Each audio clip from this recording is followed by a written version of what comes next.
स्वागत है आपका हमारी एक और नई वीडियो में।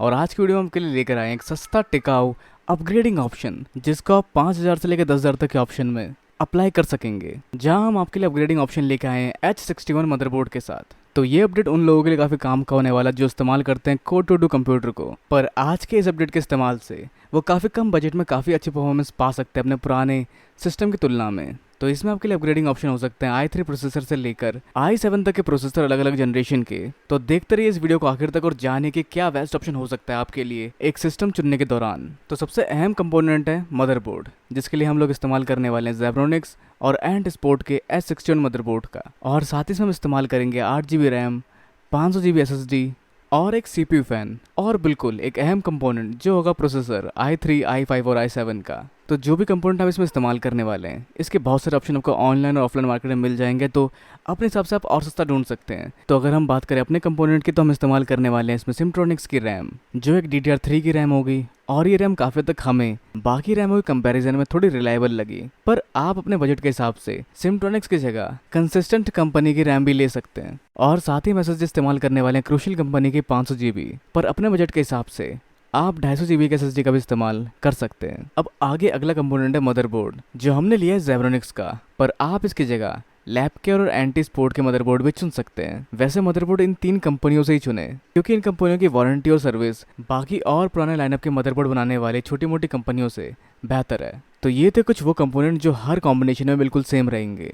तो इस अपग्रेड ऑप्शन में आप इस्तेमाल करने वाले अपने पुराने कैबिनेट और उसकी पावर सप्लाई का, और साथ ही अगर उसमें कोई एक्स्ट्रा हार्ड डिस्क हो तो उसको भी आप इसमें लगा सकते हैं। और साथ ही अगर उसमें कोई एक्स्ट्रा रैम हो जो DDR3 की हो, तो उसका इस्तेमाल भी आप साथ में इसमें कर सकेंगे, जिससे आपका बजट और भी ज़्यादा पॉकेट फ्रेंडली हो सकता है। तो अब चलिए जानते हैं कि इनमें लगने वाले कंपोनेंट का प्राइस आपके लिए क्या क्या हो सकता है। नंबर 1, Zebronics का H61 मदरबोर्ड, जिसका प्राइस होगा 2,049 रुपये। नंबर 2, DDR3 4 GB रैम, 679 रुपये, यानी कि 679 रुपीज़। नंबर 3, जिससे आप रिप्लेस कर सकते हैं नंबर 2 को भी, क्योंकि इसमें आप इस्तेमाल करने वाले हैं DDR3 की 8 GB रैम, जिसका प्राइस आपको मिलेगा 980 रुपये। नंबर 4, 500 GB की SSD, जिसका प्राइस होगा 2200 रुपये। नंबर 5, CPU फैन, जिसका प्राइस होगा 249 रुपये।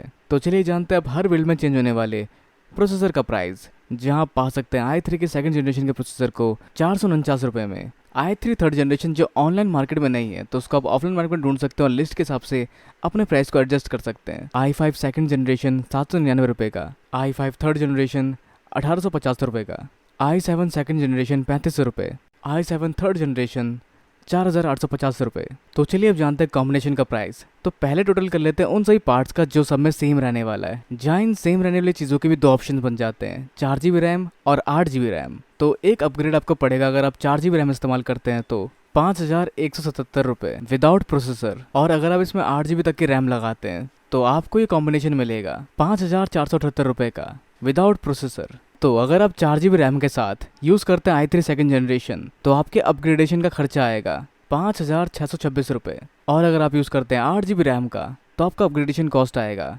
5,927 रुपये। और अगर आपके पास कोई DDR3 की रैम पहले से हो, तो आप उसका यूज़ भी कर सकते हैं, जिससे आपका बिल्ड और सस्ता हो जाएगा। तो अब बढ़ते हैं i5 के सेकंड जनरेशन के साथ। अगर आप इस्तेमाल करते हैं 4 GB रैम का, तो आपकी अपग्रेडेशन कॉस्ट आएगी 5,976 रुपये। वहीं अगर आप इस्तेमाल करते हैं 8 GB रैम का, तो आपको पे करने पड़ सकते हैं 6,277 रुपये। तो अब आगे बढ़ते हैं i5 के थर्ड जनरेशन के बिल्ड की ओर, जहां अगर आप जाते हैं 4 GB रैम के साथ, तो आपका अपग्रेडेशन कॉस्ट होगा 7,027 रुपये।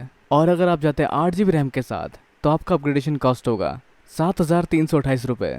और अगर आप थोड़ा सा और हाई एंड जाके चुनते हैं i7 को, तो उसके सेकंड जनरेशन के साथ आपके 4 GB रैम के कॉम्बिनेशन का प्राइस होगा 8,677 रुपये। और अगर आप जाते हैं 8 GB रैम के साथ, तो आपका अपग्रेडेशन कॉस्ट आएगा 8,978 रुपये। और अगर आप i7 के थर्ड जनरेशन के प्रोसेसर का इस्तेमाल करते हैं, तो ये 4 GB के साथ आएगा 10,027 रुपये तक की अपग्रेडेशन कॉस्ट के साथ। तो वही 8 GB रैम के साथ इसकी कॉस्टिंग आपको पड़ेगी 10,328 रुपये। तो ये है कुछ सस्ते और रिलायबल ऑप्शन अगर आप अपने पुराने PC को पहले से ज़्यादा बेहतर बनाना चाहते हैं, जो वैसे एकदम लेटेस्ट टेक्नोलॉजी तो नहीं है, लेकिन काफ़ी तक आपका वर्क फ्लो बढ़ जाएगा कोर टू डू सिस्टम के कंपैरिजन में। तो अगर ये अपडेट अप्लाई करके आपको अपने वर्क फ्लो में कोई फ़र्क दिखता है, तो हमें नीचे कमेंट से ज़रूर बताएं। और जाते जाते कोई और विचार भी अगर आप चाहें, तो हमारे साथ शेयर ज़रूर कर सकते हैं कमेंट्स में। और इस वीडियो को लाइक, शेयर और चैनल सब्सक्राइब करना भी बिल्कुल ना भूलें। तो फिर मिलते हैं अगली वीडियो में। Goodbye and have a nice day.